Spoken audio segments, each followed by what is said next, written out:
Une démarche empreinte de puissance. Une façon de prendre le dessus. Un geste qui camoufle un mensonge. Le langage non verbal peut nous trahir. Quand un président est sur la sellette ou une star sous le feu des projecteurs, leur langage non verbal, au-delà des mots, révèle tout. Son aplomb. Ils se touchent. Des cassures, des micro-expressions. Pour vous, des experts décrypteront les messages du corps, du visage et de la voix pour révéler leur signification secrète.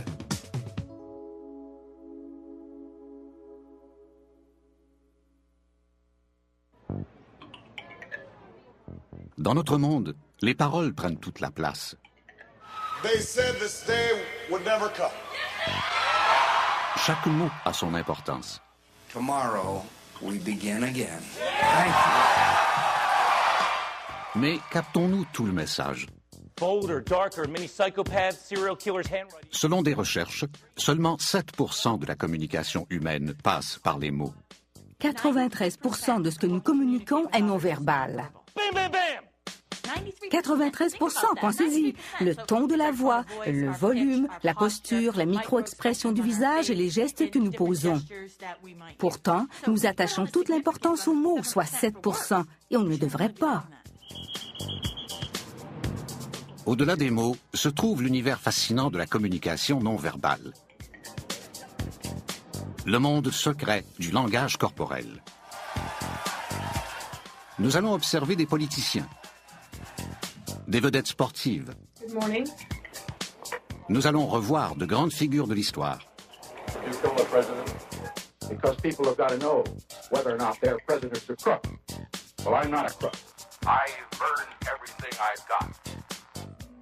Vous regarderez les stars d'un autre œil.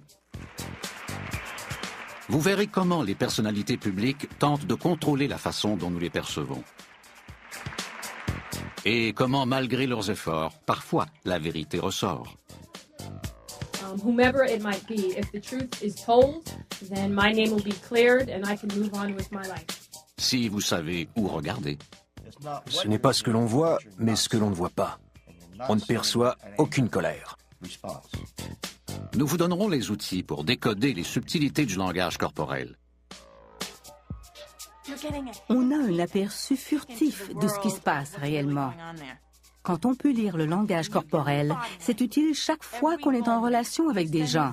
Si vous faites des affaires, vous pouvez en tirer profit. Le langage corporel est primordial. Ceux qui étudient la communication non verbale observent en premier lieu la façon dont le corps bouge.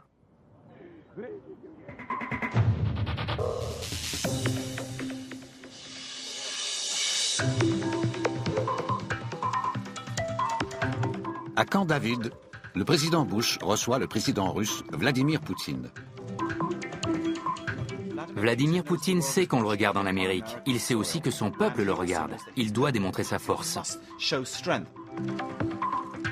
Ici, le langage corporel des deux leaders en dit long sur eux. Voici deux leaders puissants dans un concours de démarche. En effet, plus on marche rapidement, plus on semble fort, puissant et athlétique.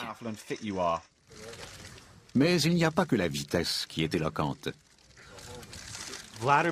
Vladimir Poutine et George W. Bush, deux hommes extrêmement puissants, évoquent deux formes de puissance qu'on perçoit dans leur langage corporel.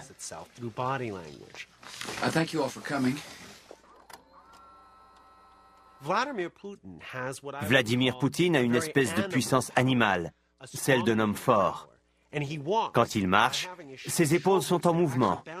Il fait aussi des gestes. Il est très actif. On pourrait qualifier sa puissance de sexy. George Bush, pour sa part, exhibe un pouvoir plus traditionnel, plus américain. On perçoit peu de mouvement au-dessus des épaules. Il semble en contrôle. Il ne gaspille pas son énergie. Thank you all for coming. Le décodage du message corporel des deux présidents est simple. Mais souvent, le langage corporel est complexe et peut être mal interprété.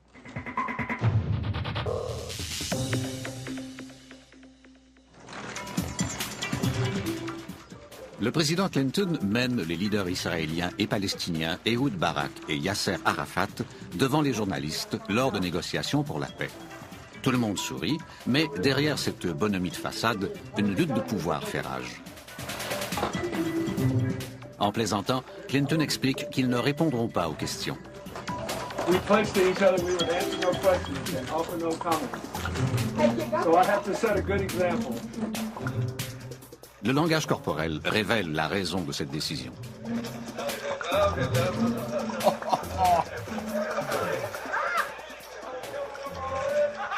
Ça alors. Wow. Waouh. Ils se sont presque battus. Plusieurs ont vu dans cette petite lutte futile un signe qu'Arafat et Barak s'entendaient bien.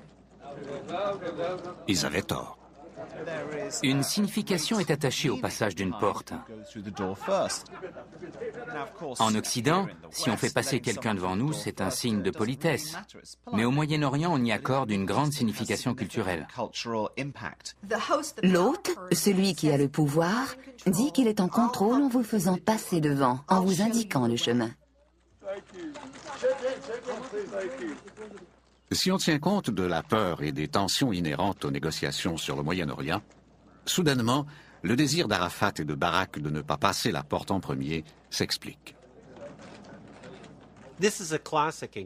C'est un exemple classique et extrême qui montre que le dernier à passer la porte est le gagnant.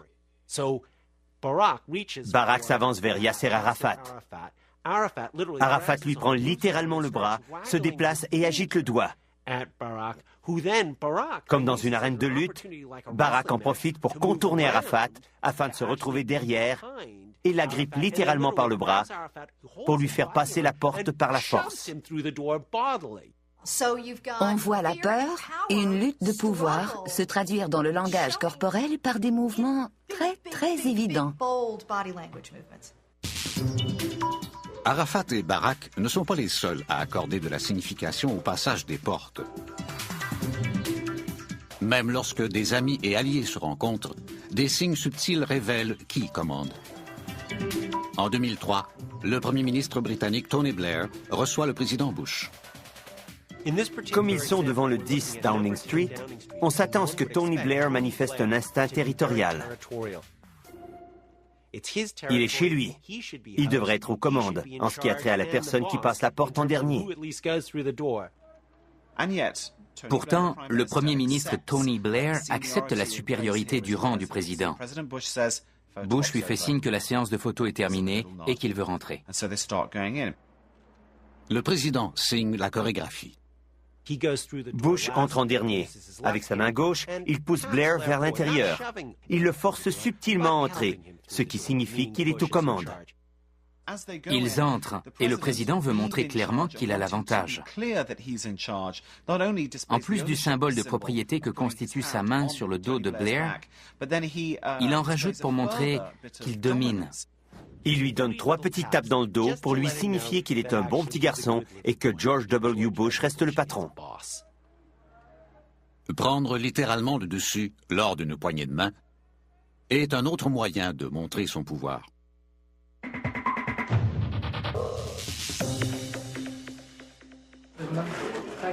Quand les dirigeants du monde se réunissent, ils savent qu'il y a un moment crucial pour démontrer qu'ils dominent.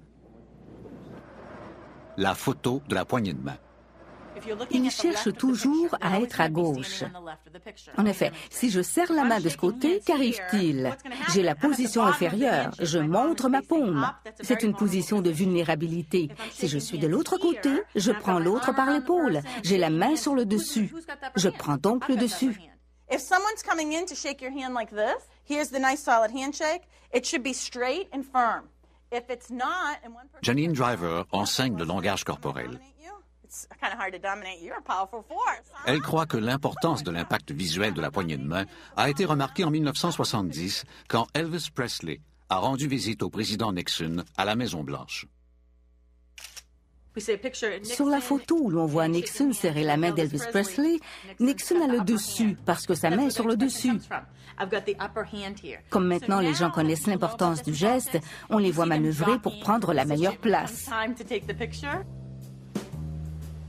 Lors d'un sommet en 2006, Vladimir Poutine, qui est l'hôte, s'est bien placé pour la poignée de main. Il a une position stratégique. Quand les autres arriveront, il aura la position dominante. Ils descendent de voitures là, les caméras sont ici. À chaque photo qui a la main sur le dessus, Poutine. Tony Blair s'avance.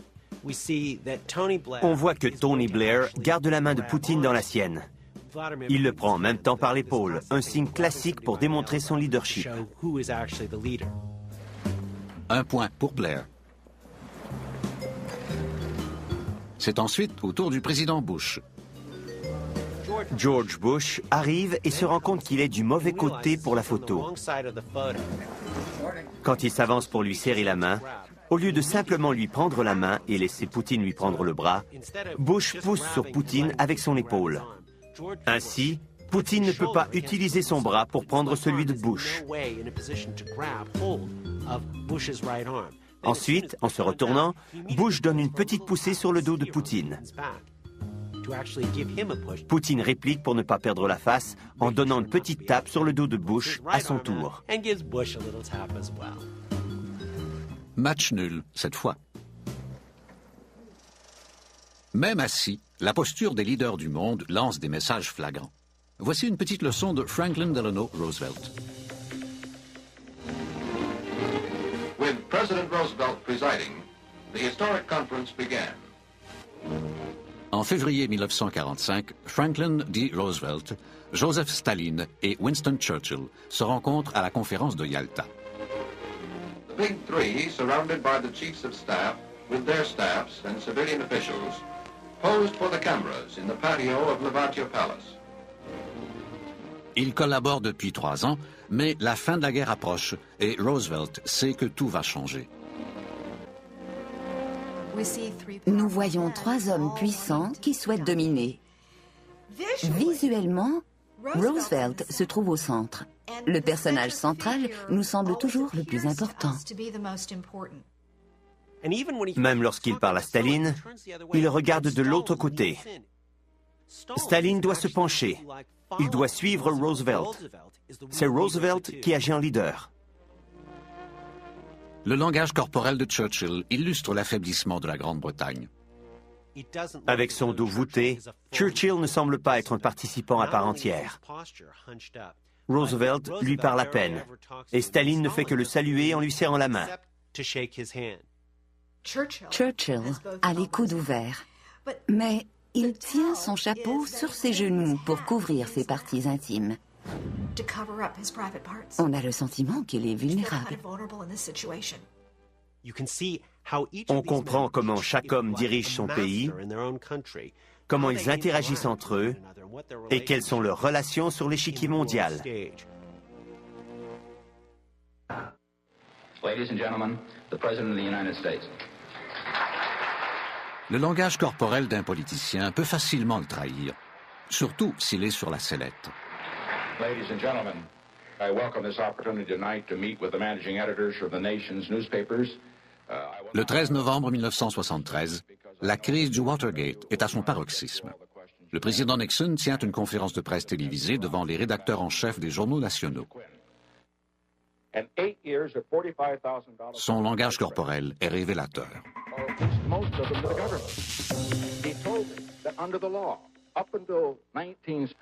Nixon sait que ce sera difficile. Mr. President, this morning Governor Askew of Florida addressed this group. Arrêtez ici. On voit que les mains de Nixon sont derrière son dos, ce qui pourrait signifier qu'il n'a rien à cacher, qu'il est ouvert. Cependant, il touche son poignet comme ceci. Il se touche pour s'encourager. Allez, je peux passer à travers cette épreuve. Ses paroles sont combatives, mais son langage corporel trahit son anxiété.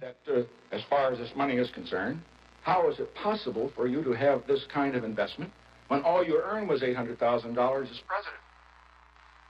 Well, I should point out I wasn't a pauper when I became president. I wasn't very rich, as presidents go. Par son corps, on voit qu'il tente de se défendre des journalistes qui agissent comme une meute de loups. Il s'éloigne du lutrin, comme s'il était attaqué. Nixon tente de se protéger des questions indiscrètes.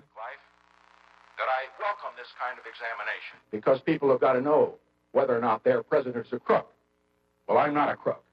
I've earned everything I've got. Il dit qu'il n'est pas un escroc. Il se replie immédiatement. Son corps recule. C'est très révélateur. Quand quelqu'un affirme quelque chose et se recule immédiatement, on sait qu'il n'a pas dit la vérité, qu'il en est conscient et qu'il se distance de son mensonge. De plus, Nixon croise les bras. Il croise ses bras très rapidement pour se protéger. Mon Dieu, qu'est-ce que j'ai dit?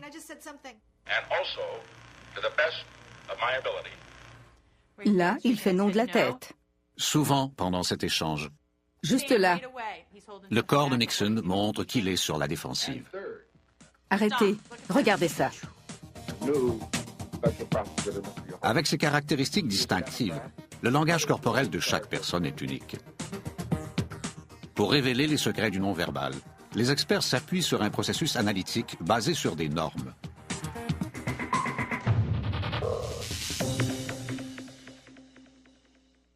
Pour déchiffrer le langage corporel, il faut des normes. Quand on observe le langage corporel, on cherche ce qui est normal dans la situation ou pour la personne en question. Grâce à l'intense couverture médiatique des célébrités, les experts construisent une grille de ce qui est normal pour elles. On l'observe quand il n'y a pas de pression et quand on lui pose des questions simples. Et on obtient une norme. Cependant, même sans norme, les experts peuvent déchiffrer le langage corporel correctement. Si on ne connaît pas la personne, on se concentre sur le contexte. Qu'est-ce qui serait normal dans cette situation? Quand il y a un crime, je me demande ce que serait une réaction normale chez un mari dont la femme a disparu ou des parents dont l'enfant a disparu. Dans quelle mesure leur comportement s'éloigne-t-il de la norme? Quand le langage corporel s'éloigne de la norme, c'est souvent un signe que quelque chose cloche.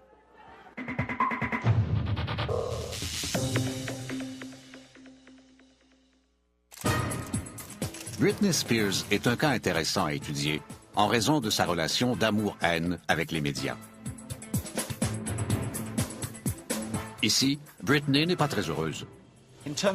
Pour se protéger, la première chose à faire, surtout si on est une célébrité, c'est de se cacher les yeux.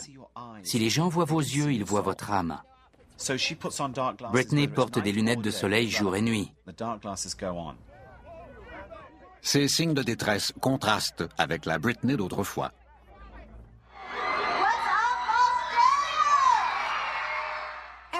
Elle était spontanée, détendue. Elle nous invitait à la regarder.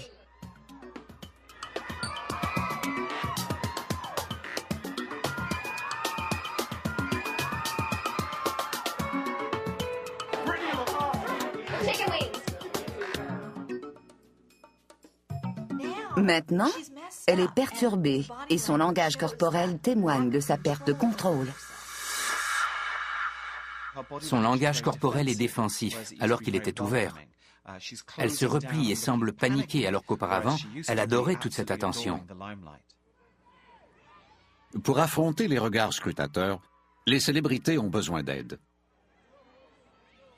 On ne peut que présumer du type de conseil qu'une personne dans cette situation reçoit, mais elle est constamment conseillée, selon moi.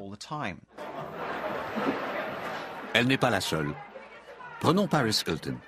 Elle adore sortir, c'est connu. Mais comment se comportera-t-elle à sa sortie de prison?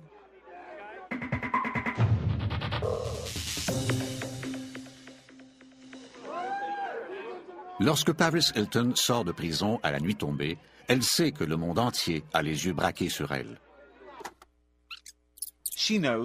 Elle sait, du moins on lui a dit, qu'elle doit montrer qu'elle a appris sa leçon. Elle a été emprisonnée. Elle ne peut pas être enjouée et écervelée comme d'habitude, parce que cette situation ne permet pas une telle attitude. Son comportement a été soigneusement planifié. Elle se redresse car elle sait que les caméras tournent. Elle fait un geste inhabituel. Elle se donne un air très convenable en croisant les doigts devant elle, comme une gentille fille. Je ne l'ai jamais vue faire ce geste auparavant. Comme certaines personnes savent arriver en retard avec élégance, Paris Hilton est sortie élégamment de prison. Le numéro de petite fille sage de Paris Hilton était sa façon de faire face au cirque médiatique entourant sa sortie de prison. Les politiciens aussi sont toujours poursuivis par les médias. L'un d'entre eux a une façon bien à lui de se sortir en douce des situations embarrassantes. Il s'agit de George W. Bush.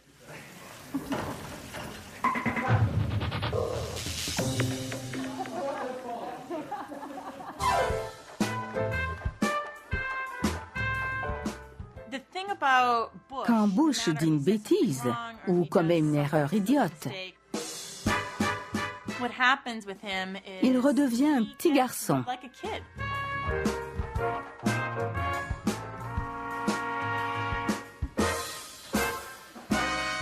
On dirait qu'il a 6 ans. « Oh, j'ai fait une bêtise !» Il hausse les épaules, nous regarde et dit « J'ai essayé de sortir par cette porte, mais ça ne fonctionne pas. » C'est sympathique. C'est un trait amusant et sympathique. S'il avait réellement 5 ans, on voudrait lui pincer les joues. Mais c'est le président des États-Unis. Le langage non verbal du président Bush révèle sa résilience devant ses erreurs. There's an old saying in Tennessee, I know it's in Texas, probably in Tennessee, that says, "Fool me once, shame on you.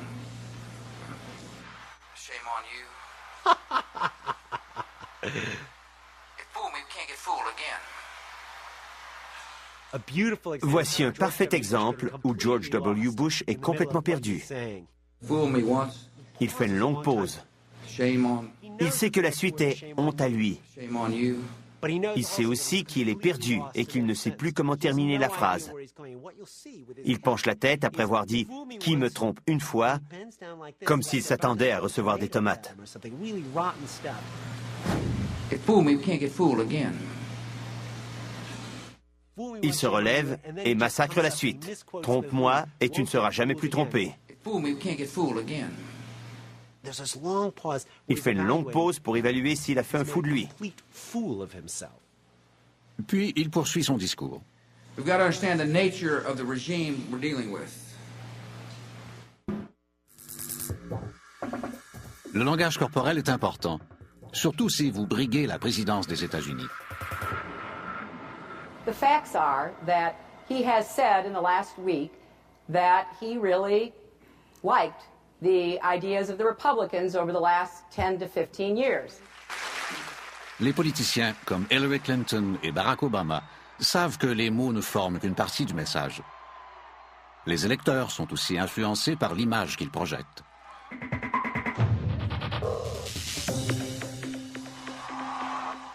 Depuis quand les politiciens savent-ils que le non-verbal est vital?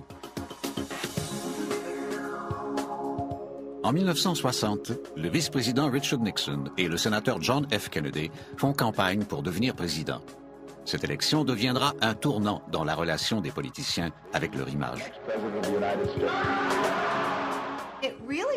Ce n'est qu'à la suite du premier débat télévisé entre Kennedy et Nixon que les candidats ont compris qu'ils devaient se préoccuper de leur image. Smith, Senator Kennedy, the things that Senator Kennedy has said, many of us can agree with. Les candidats s'affrontent devant 70 millions de téléspectateurs. Nixon semble beaucoup moins à l'aise que Kennedy devant les caméras. Mr. Nixon, would you like to comment on that statement? I have no comment. Thank you, Mr. Nixon. That completes the opening statement. Nixon sort à peine de l'hôpital où il a été traité pour une blessure au genou et il a refusé qu'on le maquille. C'était un homme viril. Il ne voulait pas être maquillé. Kennedy s'est laissé maquiller et il était déjà séduisant. Nixon transpire sous les projecteurs. Il fait piètre figure à côté d'un Kennedy bronzé et athlétique.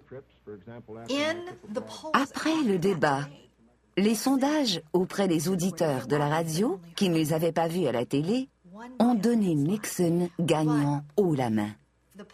Les sondages auprès des téléspectateurs ont donné Kennedy victorieux de loin. Tout à coup, les politiciens ont compris qu'il fallait qu'ils se soucient de leur image. 50 ans plus tard, les candidats à la présidence sont constamment dans la mire des médias. Les électeurs observent leurs faits et gestes. Dans ce contexte, la gestion de leur image se fait par des professionnels. Il s'agit d'un jeu d'image par rapport aux objectifs. L'objectif consiste à gagner des votes. Comme le langage corporel joue un rôle important dans l'image, plusieurs politiciens font appel à des experts comme Mark Jeffries.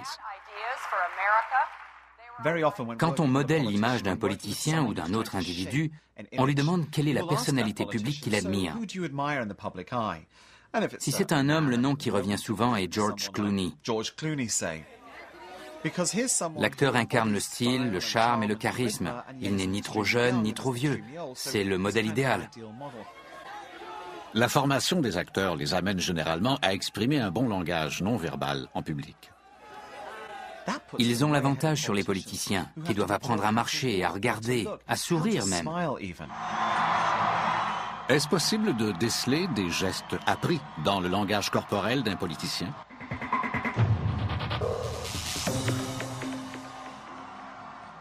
This is Hillary Clinton. I want to thank you for letting me speak with you about an issue that is central to our C'était Hillary Clinton en 1993. Son langage corporel global est très doux, très féminin. Je ne suis pas le président, je suis l'épouse du président. À l'époque, le langage corporel d'Hillary est très discret. Lève-toi, sotte femme. Voilà. Elle est voûtée parce qu'elle se sent menacée. Lorsqu'on ne se sent pas menacé, on est en confiance. On se tient droit. On bombe le torse. En 15 ans, Hillary Clinton est passée de première dame à sénatrice et à candidate démocrate pour la présidence. Son langage corporel a-t-il changé? On constate une transformation spectaculaire de son langage corporel. Elle se rapproche des gens maintenant. Now together, let's give America the kind of comeback that New Hampshire has just given me. Maintenant, elle accueille les applaudissements. Elle semble avoir envie d'enlacer les gens quand ils l'acclament, quand ils réagissent ainsi.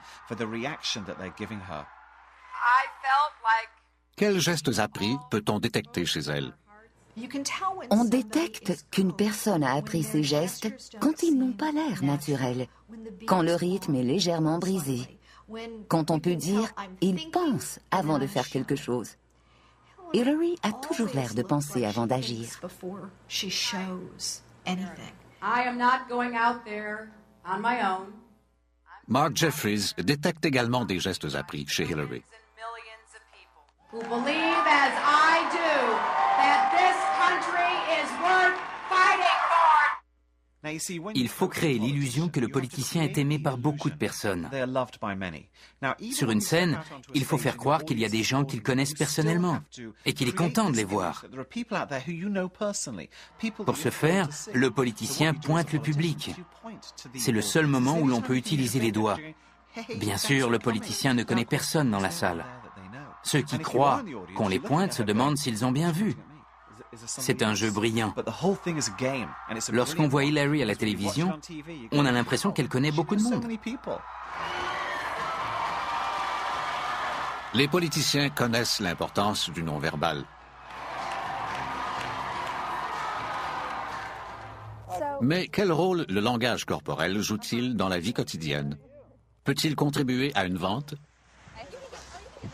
Pour le découvrir, nous avons demandé à deux femmes de faire semblant de magasiner une voiture.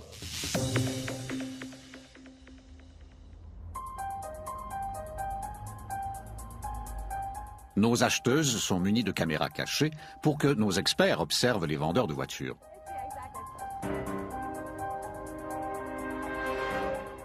Elles se rendent d'abord chez un concessionnaire BMW où elles sont accueillies par Corey. Il replace sa cravate, il se fait beau. Il a remarqué que 2 jolies filles attendent. Hi, I'm Jackie. Nice to meet you. Hi, this is Casey. Hi, Casey. Nice to meet you both. I wanted to come and take a look at something in the 3 Series, if you have something available. Certainly. Certainly. Let me grab it. Poignée de main rapide, mais beau sourire. Observez comment le vendeur approche les 2 femmes. Il a un immense sourire, c'est important. Il penche légèrement la tête, ce qui est important pour exprimer la soumission. C'est utile pour un vendeur. Notre ami Corey connaît un bon départ. Il met son manteau, il prend un parapluie. Il veut sortir avec les filles. Cet homme désire faire une vente. Il amène Jackie et Casey faire un essai de route. I'm looking more at the sedan, I think. I'm not looking for anything particularly fast necessarily. This is a big moment. Thank you. Okay. Il ne perd pas son temps. Il a de la classe, une belle attitude. Il entre dans la voiture avec énergie. Les voilà partis. Le langage corporel de ce vendeur est pratiquement parfait. Corey passe le test chez nos experts, mais ses clientes ont-elles été impressionnées? Quelle a été votre première impression? Il m'a semblé sympathique, très gentil. Il était facile d'approche. Pensez-vous que son langage corporel aurait favorisé ou défavorisé la vente? Il l'aurait favorisé, je crois. Son langage corporel et sa personnalité. Le lendemain, elles se rendent chez un concessionnaire Toyota. Une caméra supplémentaire a été intégrée au cadre des lunettes de Jackie.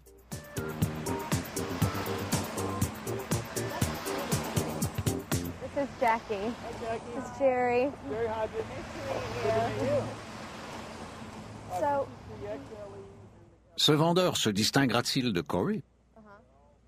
On voit ici que Jerry se tourne les pouces. Il se frotte les mains, il se touche. Ce geste est similaire à celui de Richard Nixon pendant l'enquête sur le Watergate. C'est un geste de réconfort. Ça signifie qu'il se sent mal à l'aise. Le langage corporel ne peut se décoder seul. Il amplifie généralement ce que l'on dit. Jerry marche calmement, d'une manière rassurante, mais c'est pour s'apaiser et non pour rassurer les femmes. Both cars come with a built-in remote. It's built into the key fob. Okay. So that you don't have to have a separate key. Voilà le problème. Il regarde le sol. Il n'y a pas de contact visuel avec les femmes. Voilà une cassure. En restant debout, il dit « Je suis plus important que vous ». Il aurait dû se baisser, plier un peu les genoux. Jerry explique les caractéristiques de la voiture, mais son langage corporel influence-t-il ses clientes? Oh my God, that is very nice. Les gens n'achètent pas en fonction du produit, ni de ses caractéristiques. Ils achètent en fonction de leur impression du vendeur. Comment Jackie et Casey évaluent-elles Jerry? Il m'a semblé distant en général. Cela s'est amélioré un peu, mais je sentais une distance de sa part. Nous leur avons demandé lequel des vendeurs aurait été le plus susceptible de leur vendre une voiture. Corey. Oui, Corey. Sans aucun doute. Et pourquoi? Vous souriez toutes les deux. Pour son sourire sincère. Il avait confiance en lui, mais sans en remettre. Il était naturel.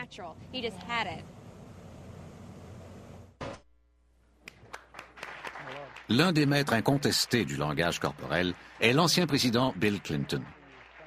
Bill Clinton a le don d'établir de bonnes relations. Il est l'un des meilleurs.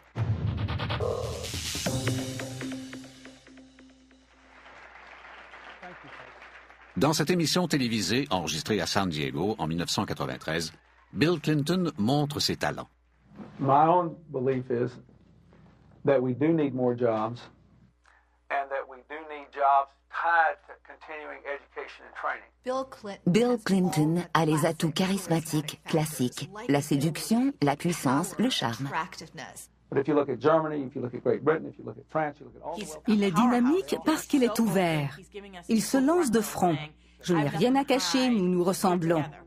Il crée ainsi des liens. Tous les bons orateurs parlent avec leur cœur. Bill Clinton parle avec son cœur. Les gestes de Clinton livrent son message devant n'importe quel public. The President of the United States, William Jefferson Clinton. We do not need to build a bridge to the past. We need to build a bridge to the future, and that is what I commit to you to do. Ces gestes sont bien rythmés. C'est très significatif pour déterminer si une personne est authentique et honnête. Il faut que le geste arrive une seconde avant la parole. On le sent, on le montre et ensuite on le dit. Le geste vient avant les mots. Un maître du langage corporel se reconnaît dans les situations difficiles. My question is, can you name one country that has ever taxed and spent itself back into prosperity? Thank you. J'arrête ici pour vous montrer qu'il n'est pas du tout content de cette question. Mais il trahit très brièvement le fait qu'il n'a pas de réponse en grimaçant.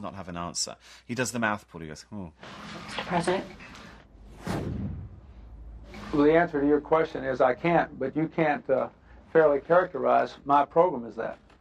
I have cut more spending than my predecessor did. Il retrouve instantanément son aplomb. C'est l'un des atouts de Bill Clinton, cette facilité à retrouver son aplomb.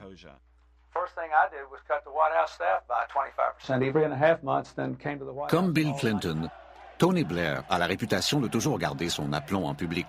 Mais ça n'a pas toujours été le cas.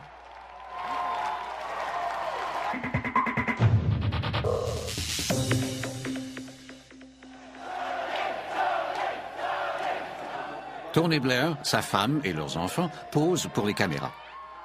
Il vient d'être élu Premier ministre de la Grande-Bretagne. Le moment tant attendu arrive. On apprend aux couples politiques qu'ils doivent montrer qu'ils s'aiment et qu'ils sont des gens normaux. La foule applaudit. Il met le bras autour des épaules de Sherry pour l'enlacer.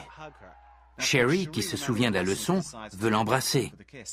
En l'enlaçant, il dépose sa main sur son épaule, ce qui empêche Sherry de l'embrasser. On dirait qu'il l'arrête avec sa main. Pas maintenant, ma chérie. Elle lui caresse alors la poitrine. Et il se rend compte qu'il a raté le bateau, qu'il était censé l'embrasser. Mais c'est trop tard, tout le monde l'a vu. On entend même des huées. Il comprend qu'il a commis une bourde et l'embrasse sur les cheveux. C'est assez pénible. Les jeunes politiciens ne sont pas les seuls à se trahir. Même les spécialistes se font parfois prendre.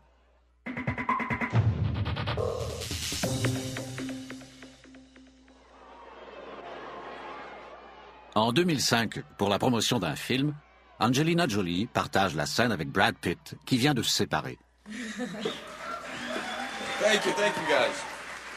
À la première de Monsieur et Madame Smith par le langage non verbal d'Angelina Jolie et de Brad Pitt, je savais que quelque chose couvait. La presse se perd en conjectures quant à une possible histoire d'amour entre les acteurs.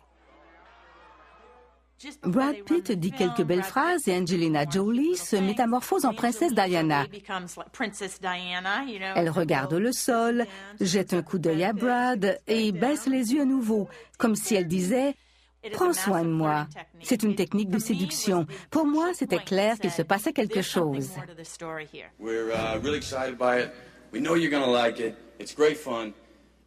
Ils devraient agir comme des copains. Pourquoi fait-elle ce petit jeu de séduction?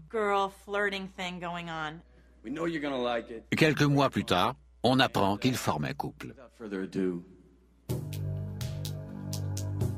Le président Clinton a des problèmes plus sérieux quand les rumeurs concernant Monica Lewinsky commencent à se répandre. Il choisit de faire un démenti télévisé. Ses paroles sont limpides. and I worked on it until pretty late last night. But I want to say one thing to the American people. Clinton s'adresse aux téléspectateurs et à des journalistes à la Maison-Blanche. I did not have sexual relations with that woman, Miss Lewinsky. Mais son langage corporel, si assuré habituellement, n'est pas très rassurant. These allegations are false, and I need to go back to work for the American people. Thank you. Pour exprimer l'intégrité, le visage, la tête, les gestes et le corps doivent être alignés. Dans ce cas-ci, il fait un geste d'un côté et regarde de l'autre. I did not have sexual relations with that woman. Il pointe par là, mais regarde par ici. C'est une cassure. Ce n'est pas logique. Il devrait dire « j'ai quelque chose à vous dire ». Et non « j'ai quelque chose à vous dire ». Observez bien le mouvement de sa tête.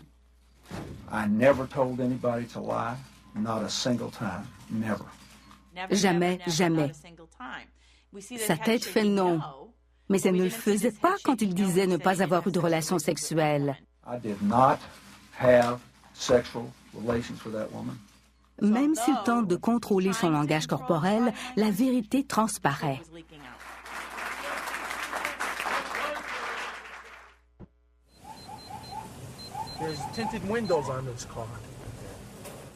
Sur la rue, savoir lire le non-verbal peut faire la différence entre la vie et la mort.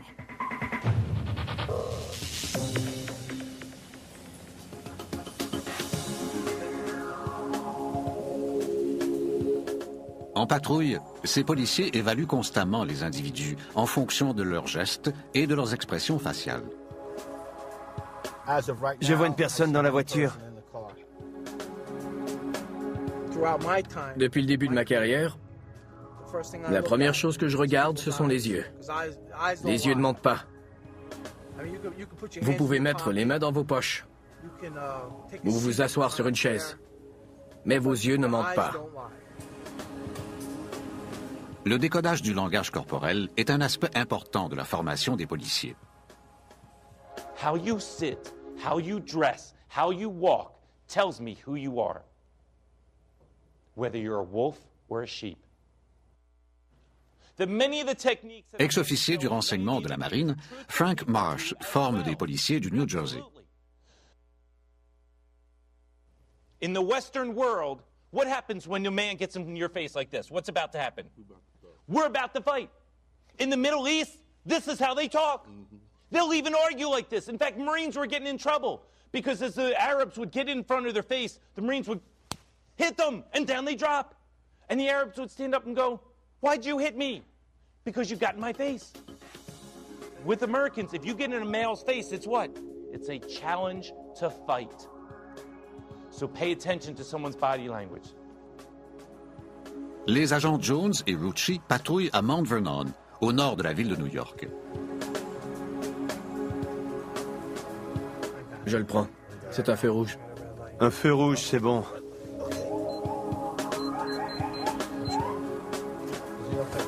Ils arrêtent une femme qui a grillé un feu rouge. En s'approchant, Rucci doit être réceptif au langage non verbal de la conductrice. Si elle est agitée, si elle ne répond pas correctement aux questions, si ses mains bougent, si elle regarde constamment dans le rétroviseur. Mon collègue semble très à l'aise avec cette arrestation.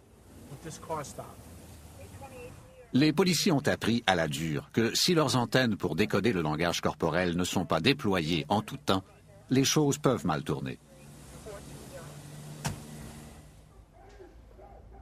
Ex-sergent du service de police de New York, Lou Saverly forme les policiers pour qu'ils reconnaissent les indicateurs clés du langage corporel. Il se sert d'une vidéo d'un incident de 1998 pour démontrer les dangers qui menacent lorsqu'on néglige le non-verbal. L'adjoint d'un shérif en Géorgie arrête un véhicule pour une infraction routière. Plusieurs éléments indiquent qu'il s'agit d'une arrestation délicate. L'adjoint du shérif est seul.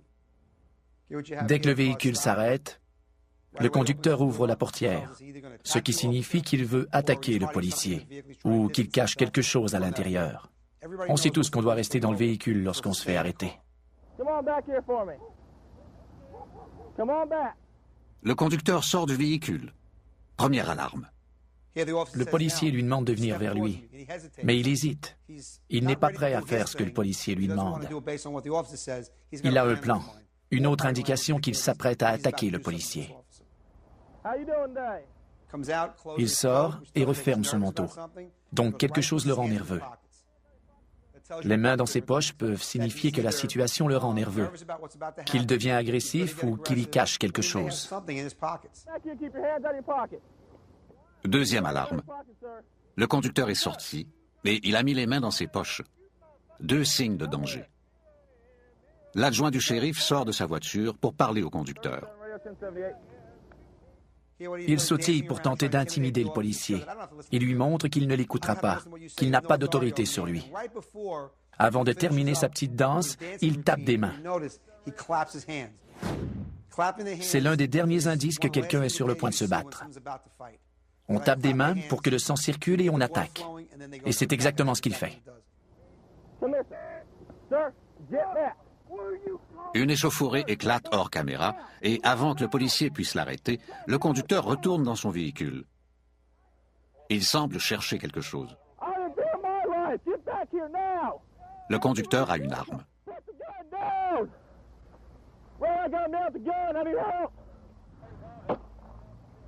La situation dégénère. Des coups de feu sont échangés et le policier est tué.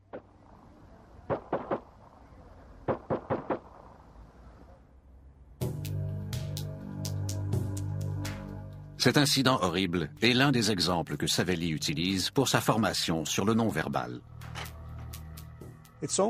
C'est crucial de décoder le langage corporel pour des policiers, parce que si on reconnaît une menace ou un danger, on peut les contrer.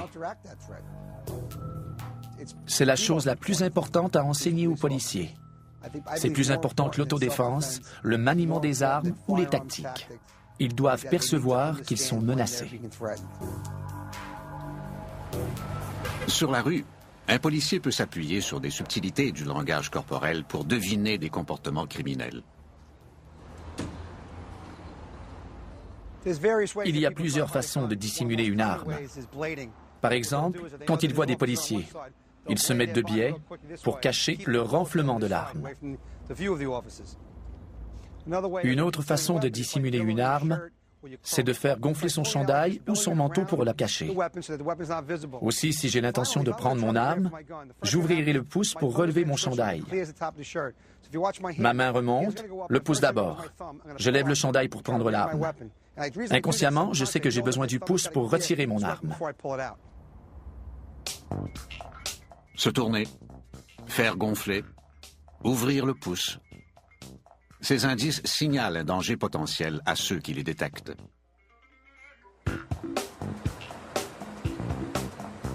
Dans certaines situations, les policiers doivent évaluer le langage corporel en une fraction de seconde.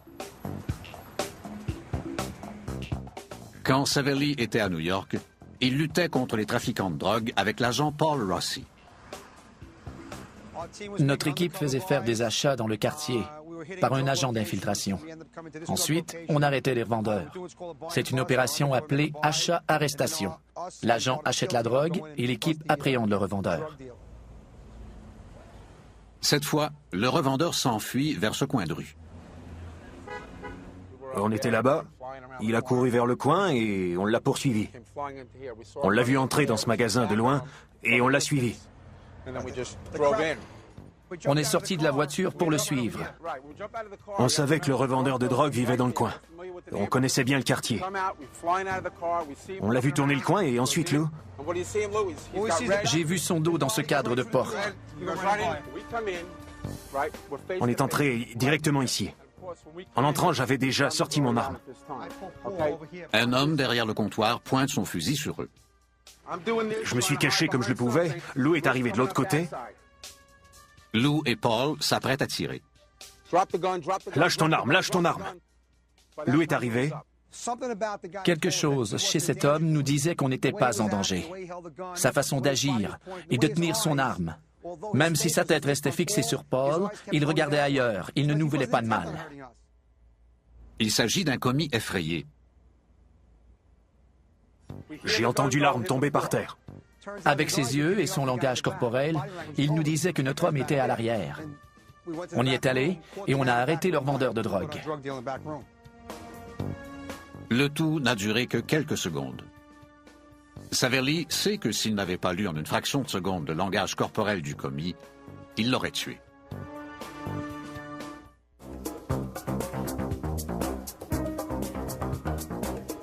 Plus de la moitié de ce que nous communiquons passe par nos gestes et nos expressions. Des scientifiques ont disséqué les milliers d'expressions du visage humain.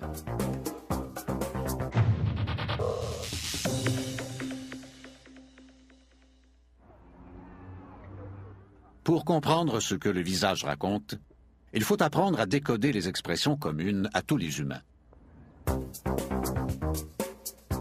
À la fin des années 60, le psychologue américain Paul Ekman a tenté de découvrir s'il existait des expressions faciales universelles qui transcendaient les frontières culturelles.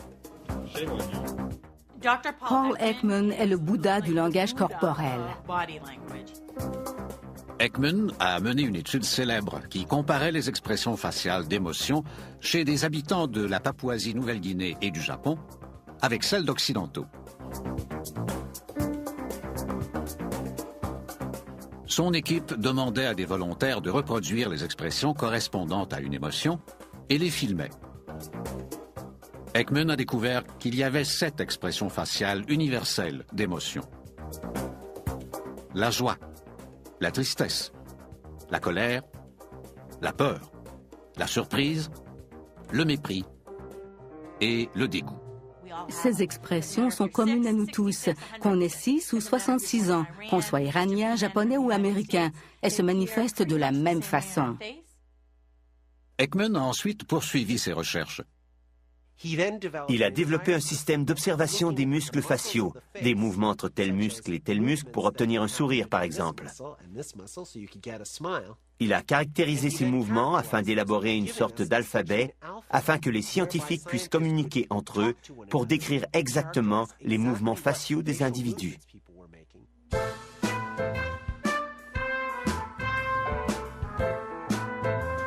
L'influence des recherches d'Ekman se fait encore sentir. Pouvez-vous éteindre les lumières? Ayez l'air contente. Triste? Voici une démonstration du Face Reader. Fâché? Il s'agit d'une technologie de pointe de reconnaissance faciale automatisée. Surprise. Le Face Reader utilise les 7 émotions de base établies par Paul Ekman et fait appel à 55 points sur le visage pour classer ces 7 émotions.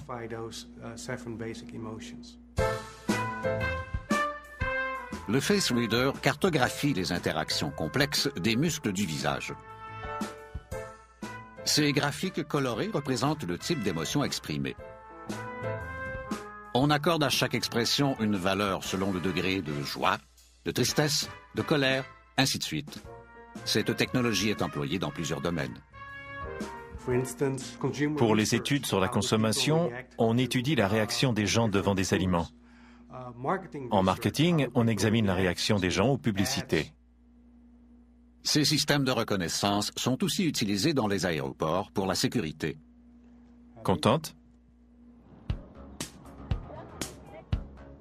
Cependant, le visage communique beaucoup plus que les 7 émotions universelles. Ekman a identifié plus de 3000 expressions faciales différentes et significatives, auxquelles la plupart d'entre nous réagiront consciemment et inconsciemment.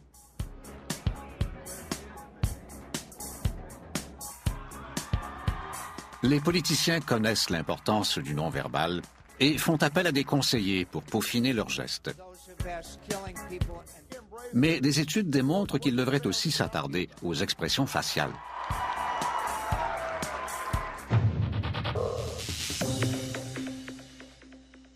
I will be our party's nominee for President of the United States. I thank you, Wisconsin. Les candidats à la présidence tentent de gagner notre confiance. Pour obtenir notre vote, ils doivent nous convaincre de leurs compétences. Comment déterminer s'ils sont compétents ou non?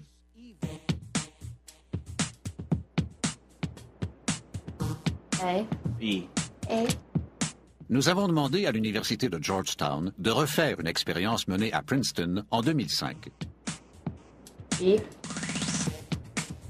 Des étudiants volontaires prennent des décisions instantanées concernant des paires de visages qui apparaissent à l'écran.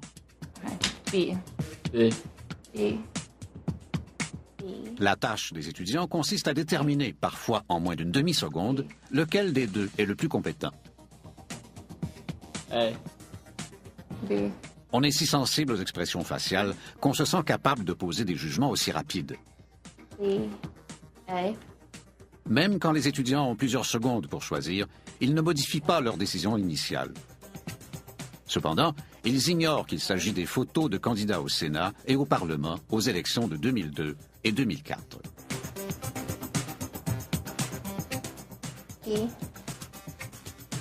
Quelles expressions expriment la compétence?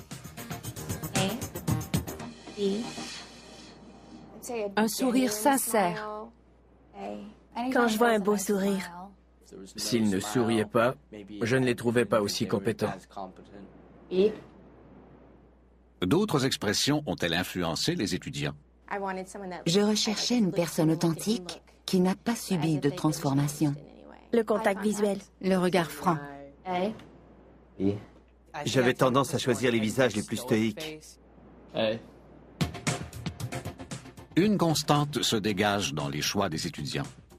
Comme dans l'expérience originale, plus de 70% des visages choisis en fonction de la compétence sont ceux de candidats élus.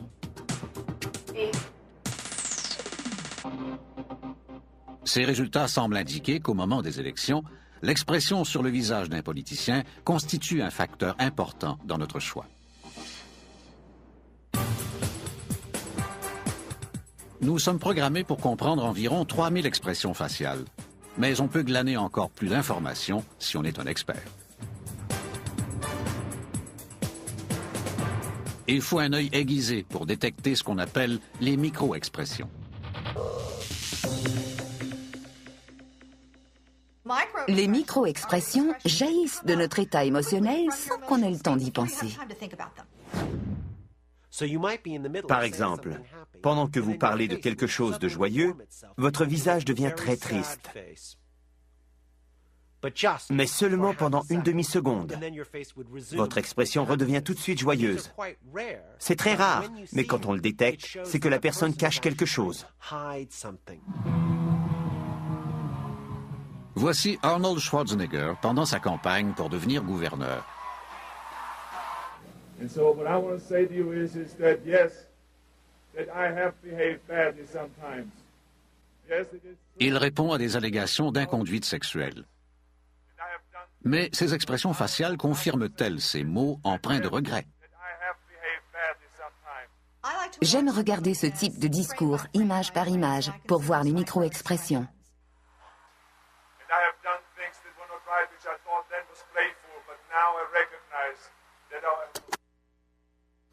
Offended people, and to those people that I offended, I want to say to them, I'm deeply sorry about that, and I apologize because this is not what I tried to do. Nous avons là une expression de rage. Il montre de l'agressivité pendant une fraction de seconde. Les micro-expressions peuvent durer 1/25e de seconde. Cela nous dit qu'il est fâché d'avoir à faire ses excuses et d'être attaqué de la sorte.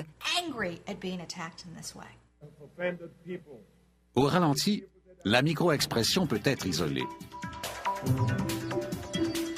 Schwarzenegger ouvre la bouche et ses narines se dilatent, ce qui lui donne un air féroce. Toutefois, les électeurs n'ont sûrement pas vu cette expression, car 3 jours plus tard, il a été élu gouverneur de la Californie.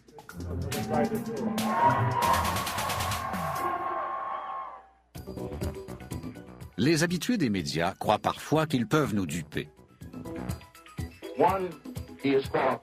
Mais leur visage peut toujours les trahir.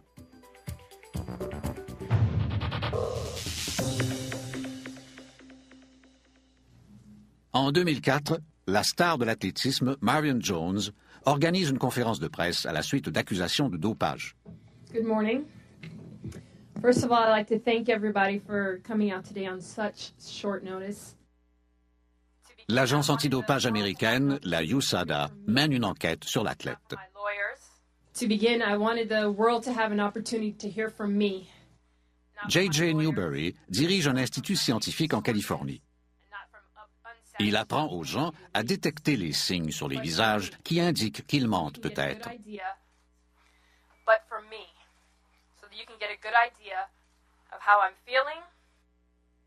Elle dit qu'on veut qu'on sache comment elle se sent. J'observe si elle exprimera ce qu'elle ressent.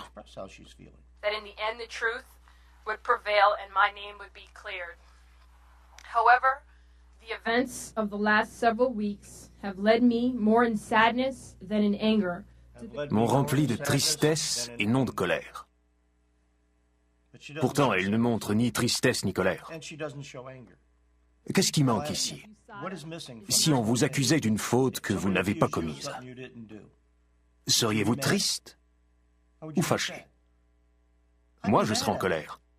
And I have done all I can do to provide USADA with information that I have knowledge of because I believe in a drug-free sport.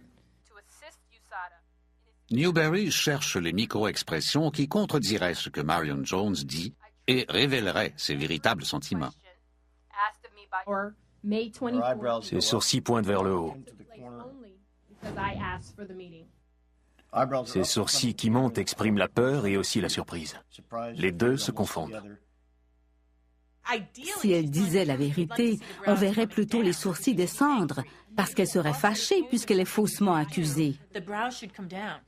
I have truthfully answered every question asked of me under oath. Il ne devrait pas y avoir de la peur et de la surprise sans arrêt. Ce sont les émotions dominantes qui émanent de son subconscient. La peur et la surprise ne sont pas les seules émotions à transparaître. If the truth is told, then my name will be cleared and I can move on with my life. Si la vérité éclate, je serai libre de vivre ma vie. Et tout de suite après, elle affiche une expression immensément triste. Elle baisse les yeux, son visage s'allonge.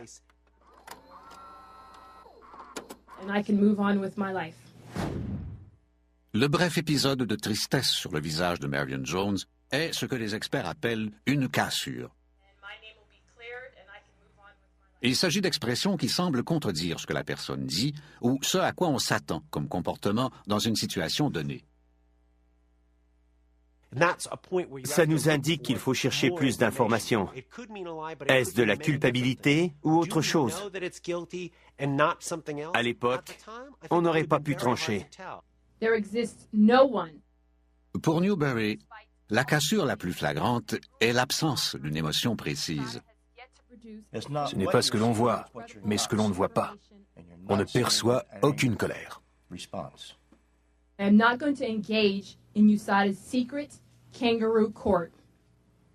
Si les mots de Jones cherchent à provoquer, son langage corporel n'appuie pas ses paroles.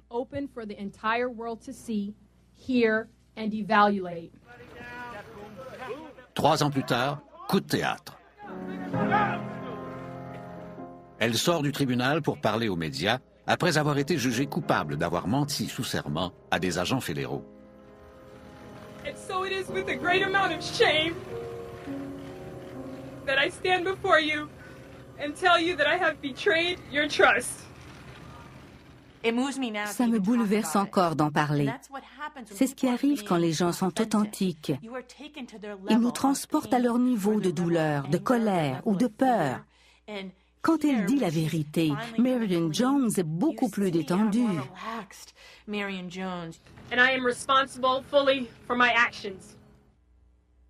Cette analyse faciale peut aussi être appliquée à de purs inconnus catapultés devant les caméras. I just can't express it enough that we just got to get them home. That's just where they belong with their mama and daddy. À la fin de 1994, le visage de Susan Smith est sur tous les écrans américains. Elle prétend que ses 2 fils ont été enlevés.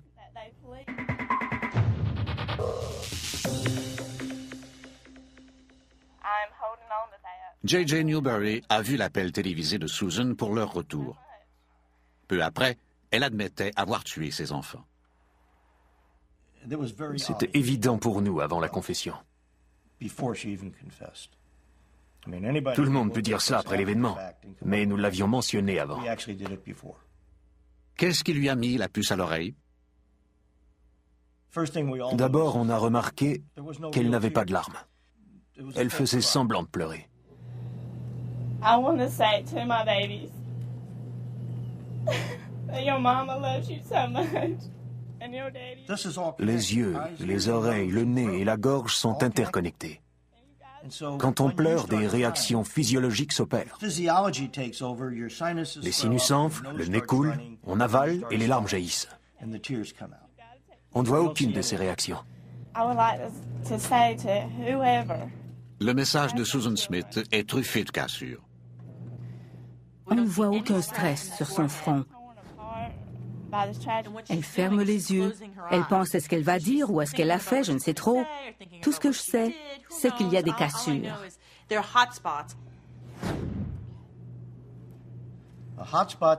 Une cassure n'indique pas nécessairement un mensonge.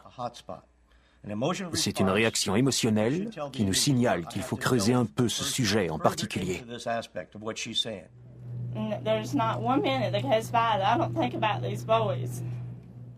Observez le visage de son mari, David, pendant la conférence de presse.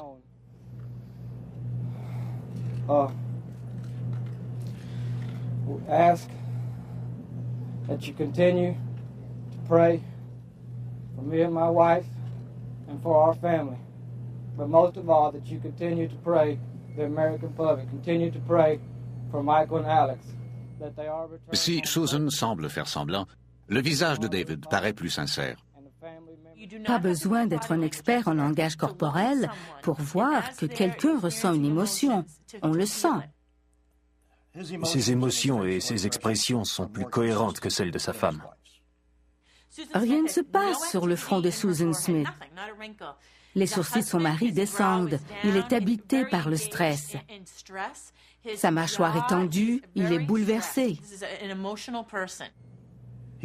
Il est inquiet. Il vit des émotions et il les exprime.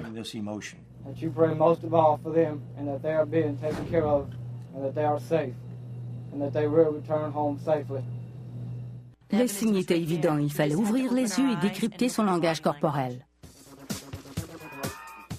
Le non-verbal est constitué des gestes qui nous sont familiers et des expressions faciales qui nous échappent parfois. Ensemble, ils comptent pour 55% de la communication.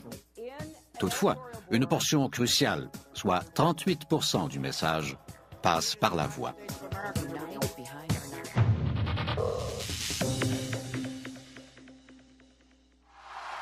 Il y a le ton et le volume. To choose between change and more of the same. Le débit. We have to choose between looking backwards and looking forwards. Et le rythme. We have to choose between our future and our past. La voix de Barack Obama semble très naturelle. Mais la plupart des politiciens travaillent très dur pour se forger une voix attirante. Le langage corporel, en particulier le ton de la voix, a un effet considérable sur notre habileté à communiquer. Quand les gens montent les échelons, ils sont plus susceptibles de se faire conseiller. La plupart des politiciens de haut niveau auront travaillé leur langage corporel, le ton et les modulations de leur voix, ainsi que leur débit. Now, I personally think they had ideas, but they were bad ideas. They were bad ideas for America. All of the Les femmes en politique ont un obstacle supplémentaire à surmonter. Selon une recherche, la voix féminine toucherait le centre émotionnel du cerveau de l'homme, qui penserait automatiquement que les femmes sont émotives. So shame on you, Barack Obama. L'ex-première ministre britannique Margaret Thatcher constitue un cas intéressant pour l'imitateur Steve Nyland. La voici, en 1960, à son arrivée au Parlement. Oh, very much so. I've done a good deal of other speaking, but speaking in the House of Commons is quite different. It's a unique experience. It really is because Ce qui est intéressant ici, c'est que Thatcher est très jeune, elle est au début de la trentaine. La voix d'une personne au début de la trentaine sonne toujours très jeune. Sa voix était très très aiguë. Au fil des ans, elle est devenue plus grave, parce que les voix aiguës ne font pas un bon effet. Elles semblent plus condescendantes. Plus la voix est aiguë et perçante, moins elle a de crédibilité. En fait, elle est perçue très très négativement. Notre voix devient un peu plus grave avec l'âge, mais on a l'impression que Mme Thatcher a trouvé un moyen d'accélérer le processus. La voici en 1983, à son deuxième mandat à titre de première ministre. I think we shall have to make up our minds about the cabinet very quickly, because otherwise the press will discuss it all for me. Elle a appris comme politicienne que les sons aigus ne l'aidaient pas à se faire élire, alors qu'une voix rauque ou même sexy pourrait attirer les électeurs. On repère toutefois des occasions où, malgré les efforts de la grande dame, sa voix naturelle reprend le dessus. I must say I can't stand those who carp and criticize when they ought to be congratulating Britain on a magnificent achievement. À cette période de son mandat, même si sa voix était plus grave, grâce à la pratique. Just wait a little more patiently. After all, not all results are in yet. Quand elle s'emballe, son ton perçant refait surface. Je ne supporte pas.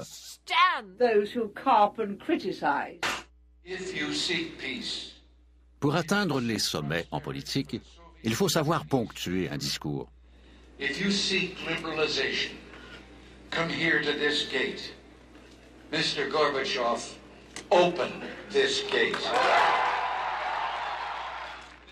Surnommé le grand communicateur, le président Reagan savait se servir de sa voix pour conquérir une foule. Mr. Gorbachev, tear down this wall. Parmi les politiciens, Barack Obama se distingue par son effet sur le public. Quel est son secret?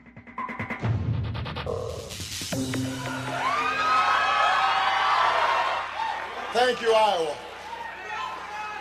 You know, they said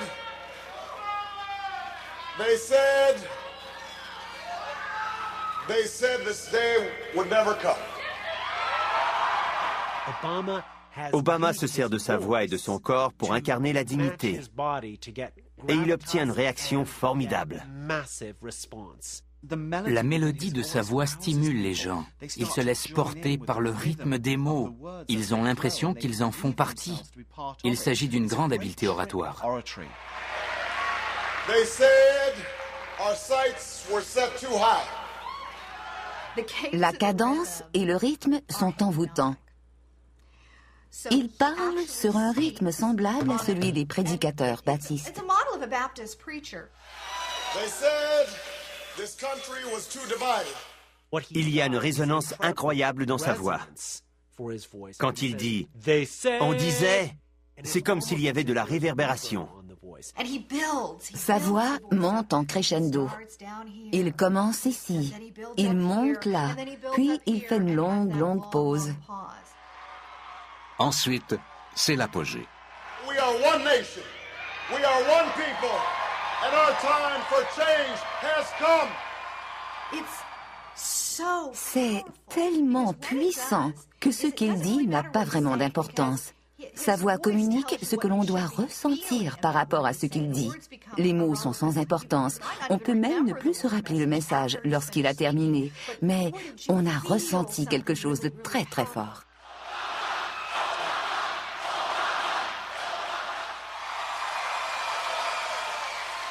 Le style de John McCain est très différent.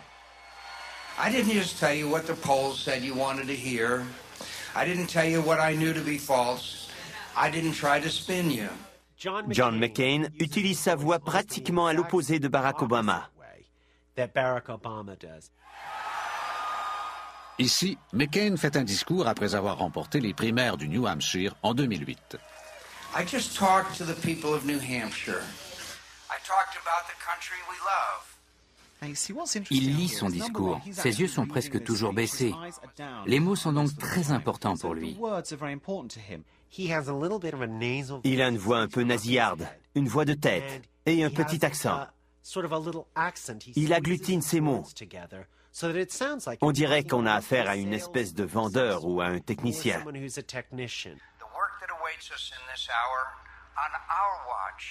Il dit « Je ne suis pas un orateur habile. Je ne vous séduirai pas avec ma voix, mais je vous dirai la vérité. » Le style sans ornement de McCain s'accorde aux mots de ses discours. Il se fait un devoir d'être franc. I will never surrender. I will never surrender. Tony Blair est un autre orateur brillant, un maître quand il s'agit de juger comment il doit parler. And I say to the people of this country, we ran for office as New Labour, we will govern as New Labour. Mais nos experts ont repéré une occasion où l'homme paraissait trop parfait.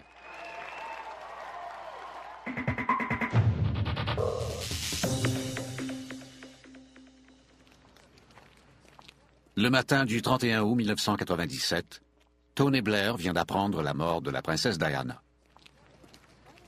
Le monde entier le regarde. I feel like everyone else in this country today, utterly devastated. Our thoughts and prayers are with Princess Diana's family. Tony Blair, sur cette vidéo, exploite extraordinairement la tristesse. Il y a de la tristesse authentique sur son visage. Mais la mort de la princesse Diana ne l'a pas touché autant qu'il le laisse paraître. Normalement, son débit est très rapide, comme une mitrailleuse. Quand quelqu'un est honnête, quand quelqu'un ressent une émotion authentique, il ne change pas radicalement son débit.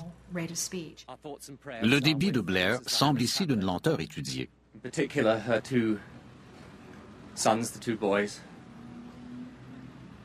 Our hearts go out to them. On l'entend souvent respirer profondément. Il a une voix un peu moins puissante pour montrer sa tristesse. Il fait souvent des pauses. On le voit se préparer à jouer. We are today a nation in Britain in a state of shock. Puis il dit la phrase « Sa voix n'a pas l'air naturelle ». She was the people's princess. And that's how she will stay, how she will remain. On peut voir qu'il avale souvent pour bien montrer sa tristesse.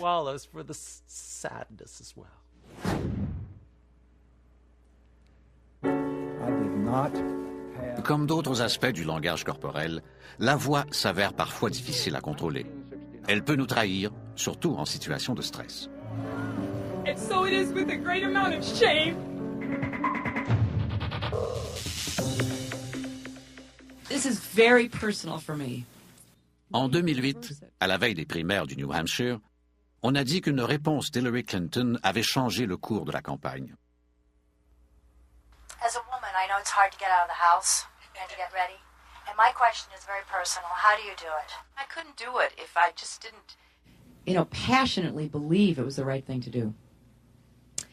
Soudainement, le ton d'Hillary change. I have so many opportunities from this country. I just don't want to see us fall backwards. Plusieurs commentateurs croient que cet instant a fait basculer le vote en sa faveur. Mais était-ce une émotion réelle ou feinte?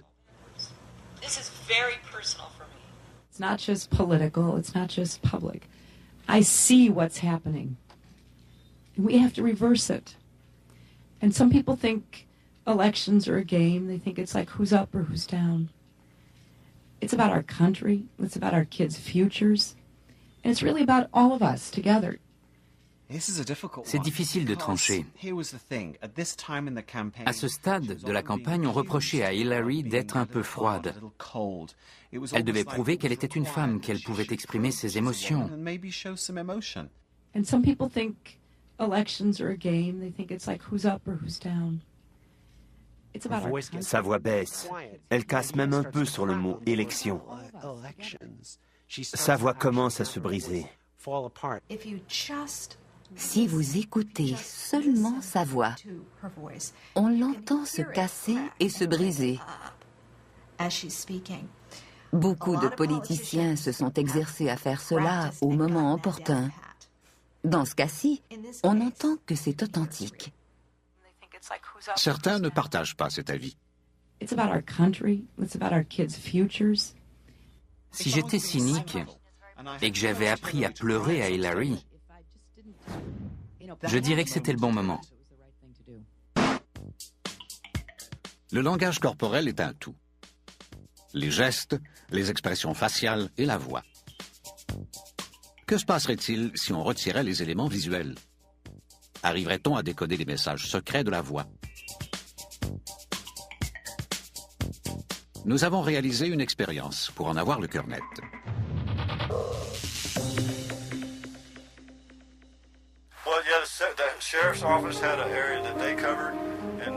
Ces étudiants de l'université de Georgetown écoutent 2 enregistrements. Ils savent seulement qu'il s'agit de parents en détresse qui parlent de leurs enfants disparus aux journalistes.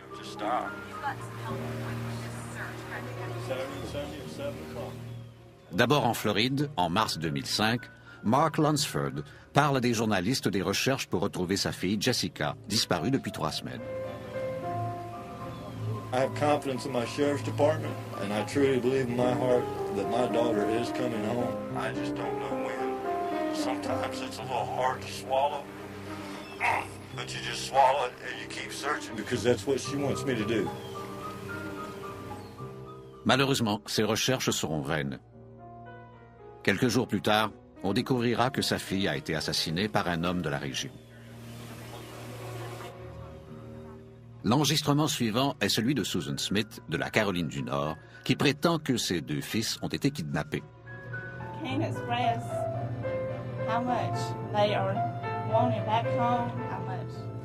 Cet appel public, empreint d'émotion, a eu lieu en novembre 1994, 10 jours après leur disparition.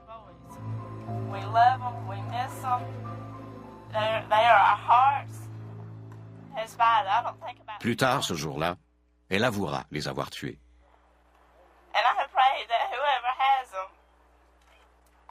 Pendant l'écoute, les réactions physiologiques des étudiants sont surveillées. Le rythme cardiaque et le degré de transpiration sont mesurés. Sans indice visuel, comment jugeront-ils les 2 enregistrements? La mère du second enregistrement m'a semblé très désespérée. On sentait qu'elle voulait vraiment qu'il revienne. We just got to get them home. That's just where they belong, with their mama and daddy. Pour la majorité des étudiants, la voix de Susan Smith est très convaincante. Et celle de Lunsford? I just focus on searching for Jessie and try to block everything else out. On sentait que sa fille lui manquait, mais ce n'était pas aussi poignant. Il semble beaucoup mieux se contenir, mais à la fin, il craque un peu. 8 étudiants sur 10 n'ont rien décelé dans la voix de Susan Smith qui indiquait une duperie. Cela démontre que la plupart des gens ont du mal à déterminer si quelqu'un ment simplement en écoutant leur voix. Mais 2 étudiantes y sont parvenues. On aurait dit qu'elle parlait des enfants d'une autre et non des siens. J'ai senti que ses émotions étaient plus forcées que celles de l'homme. En comparant les 2, j'ai trouvé la réaction de l'homme un peu plus sincère. Les réactions physiologiques des 2 étudiantes révèlent que leur corps a capté des indices dans la voix de Susan Smith. De nouvelles technologies cherchent à détecter les changements subtils qui se produisent dans la voix lorsque les gens mentent.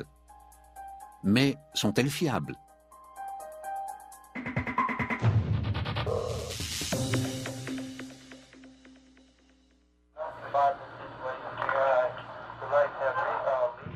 L'analyse de la voix se fait maintenant avec une plus grande précision. Voici un enregistrement de Lee Harvey Oswald, qui a été arrêté peu après l'assassinat du président John F. Kennedy.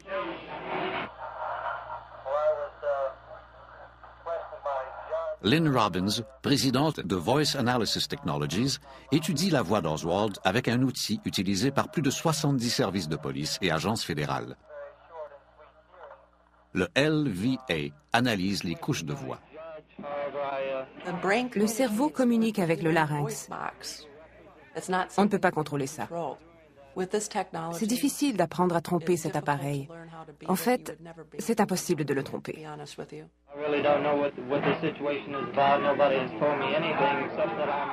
Quand nous parlons et que nous pensons à ce que nous disons, le cerveau envoie des messages au larynx qui modulent constamment le son de la voix. Le LVA évalue ces variations subtiles en fonction de l'activité émotionnelle cérébrale et qualifie les énoncés d'inexactitude ou de probablement faux, par exemple.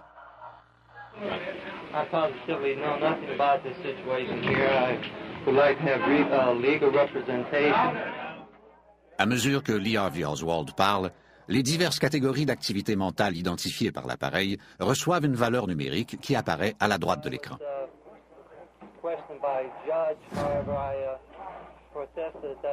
Les chiffres disent tout. Plus ils sont élevés, plus il y a de chances que la personne ne soit pas honnête. Observez ce qui arrive quand on pose à Oswald la célèbre question. No, I have not been charged with that. In fact, nobody has said that to me yet. The first thing I heard about was when the newspaper reporters in the hall asked me that question. Les chiffres élevés qui apparaissent dans la catégorie probablement faux indiquent qu'Oswald mentait vraisemblablement à ce moment-là. Nobody has told me anything except that I'm accused of murdering a policeman. I know nothing more than that, and I do request someone to come forward. C'est une fausse déclaration. Je ne sais rien d'autre. Il sait ce qui s'est passé. Il semble qu'il savait ce qui est arrivé parce que toute cette phrase est inexacte et fausse. Lynn Robbins analyse ici un individu dans une situation stressante où il est plus probable que la voix le trahisse. Serait-il possible de détecter un mensonge chez une personne qui n'est pas stressée? Je n'aime pas vraiment cette région.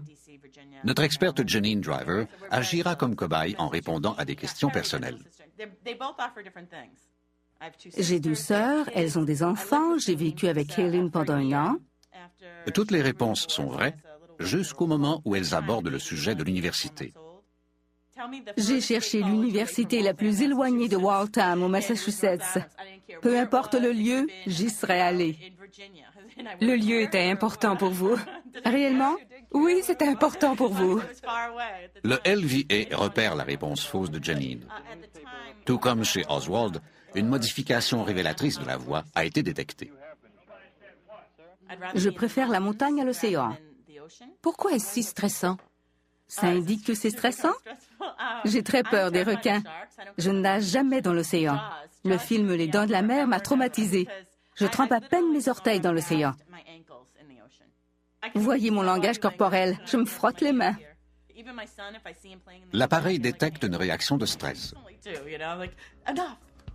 Le geste de réconfort de Janine confirme le stress présent dans sa voix. L'appareil semble détecter ce qu'elle ressent véritablement.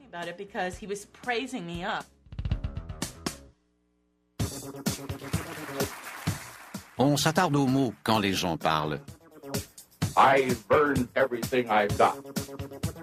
Mais 93% de la communication passe par le langage corporel. S'il y a un conflit entre les mots et le langage corporel, croyez toujours le langage corporel. Soyez attentifs au non-verbal et vous verrez le monde sous un jour nouveau. Une star trahie par un geste. Une menteuse démasquée par son visage. Une lutte de pouvoir sous une cordialité feinte. I will never surrender. And our time for change has come. Et lorsqu'un politicien tentera de vous convaincre avec des mots persuasifs, enregistrez-le, reculez la vidéo et observez-le de plus près.